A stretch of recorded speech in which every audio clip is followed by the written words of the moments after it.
So economics is one of those things that is always, it's baffling to a lot of people. Yes. And in your book, you talk about economics and where it comes from, what it means. And I think it's really helpful to break these words down. They take on a life of their own, but it's really helpful to go back to the roots of what it originally meant. So economics comes from two Greek words that have been squished together, ecos and nomos. Ecos means the household, and nomos means the art of management or the norms. So economics means the art of household management. And you can take that from the level of an individual estate. In fact, the first author, Xenophon, wrote this pamphlet in ancient Greece about the Economist, and it was the art of the household management. How do you manage your estate? How do you manage your slaves? And do you allow your wife to run the accounts? And how do you manage your grain reserves and your wine and your cloth? Later in his life, Xenophon took it to the level of the city-state. It was Adam Smith who took it to the level of nation-state. Thousands of years later, why does one nation as a household thrive while others are stagnant?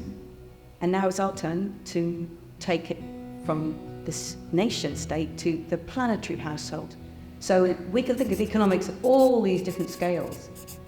But if you just step back and think, economics means the art of household management, there couldn't be a more nobler quest than to ask, how do we manage our planetary household in the interest of all its inhabitants? And if that's what economics means, bring it on, let's do it. But it's not what it's meant in the past. What's quite nice about that verbal metaphor is that it domesticates a global problem. Yeah, as long as we don't overextend that metaphor. Margaret Thatcher famously overextended that metaphor. Said, well, households should live in their means, therefore nations should live in their means. Well, there's real differences. Individual households don't have a national bank that they can go to and create money when they need it, whereas a nation does. And so there's, as we all know, there's real dangers to overextending a metaphor. Our household, the global household at the moment, what isn't working in the sort of 21st century? It's not going well. Let's just think about how the 21st century began, with repeated crises. We've had financial meltdown in 2008, massive hit on millions of people's livelihoods, their homes. We live in an era of climate and ecological breakdown, and that's the overriding crisis of our times. That's given rise to protest and actually a rising crackdown on protesters. And then we just had 2 years of COVID lockdown. And these crises may emerge from different sources and they're reported really differently in the news, but they all show us that our lives are profoundly interconnected with each other and the rest of the living world, that they hit with really sharp inequalities of gender and of race, of wealth and power, between the global north and the global south. But they all arise from systems that are based upon endless expansion. So if you have a financial system that aims to endlessly expand, it will kick off a subprime mortgage market and the bubble will burst. If you have humanity endlessly expanding our use of fossil fuels and as resources, we will induce climate and ecological breakdown. If we're endlessly expanding human settlements into areas of wildlife, coupled with increasing global travel by flight, we create perfect conditions for zoonotic disease transfer and a global health pandemic. So these systems of endless expansion are driving crisis, and we see that showing up in that billions of people worldwide still cannot meet their most essential needs. And at the same time as that enduring human deprivation, we are running down the life support systems of our planetary home. That management, the household, we are destroying the stability of the climate.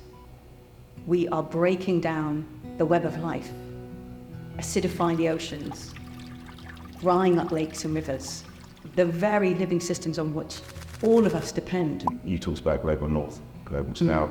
A lot of us don't feel that in our modern, we can walk out in the streets and go and buy stuff in supermarkets and whatnot.